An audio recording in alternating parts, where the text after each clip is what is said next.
Okay. Let me see if this is working. All right. I'm here with Andrea Romano. Are you the director of Batman? I am the Year voice One? director. And also the casting director?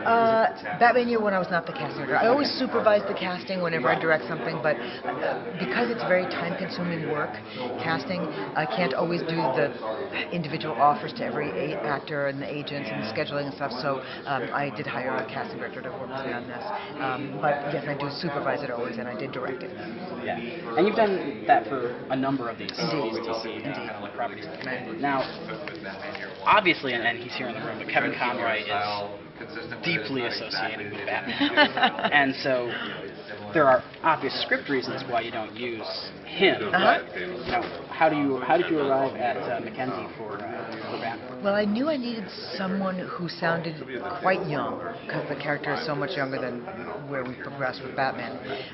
But I needed someone also that still has that dark side and has that really good acting ability to bring all that was necessary for this particular role. And I love Ben's work on Southland, and so he came to mind, and we made the offer. And because I had worked with Regina King, who was also on Southland, on a series called The Boondocks, I actually called up Regina and said, "How's Ben Mackenzie to work with? Is he a good guy, and is he a pleasure to have in the room?" And she sent back a rave review and said, "Absolutely, he would be a joy for you." And in fact, he was. He was just a pleasure to work with. And having not done voiceover before for animation, Ben needed some guidance and completely willing to leave himself in my hands, and I always love when actors do that, because if they trust me, I promise them always that I will not let their performance go out sounding bad. I will make sure that we work. If I have to beat them up for 2 more hours until it sounds good, I won't let their voice go out sounding bad. And he did not require that. He was really good from the get-go. But he did need to learn some of the specific technique that's special to voice acting, which is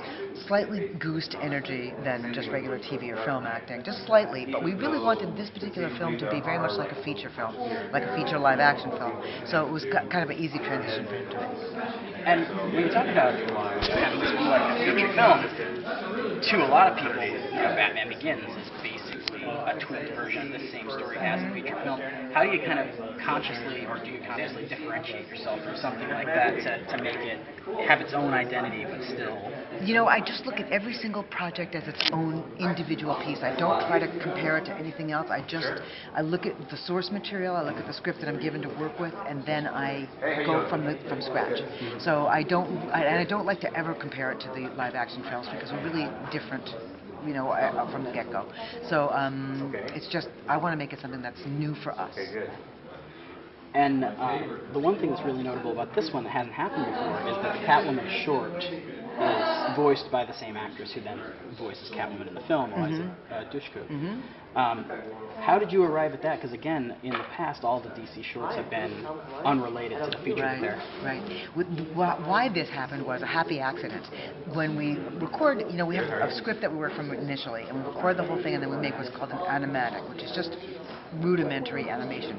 When we finished that, we realized it's short. It's not long enough. We need to put a short to this to make it a full 70-minute entertainment piece. There happened to be a script available that Paul Dini had written, a Catwoman piece. And so we thought, you know what? We were lucky enough to get Eliza. We've been trying to get her for years on various projects, never could line up the schedule, and it worked out great. She was available, and we thought, why don't we have the same actress play it in the piece? So it worked out just perfectly.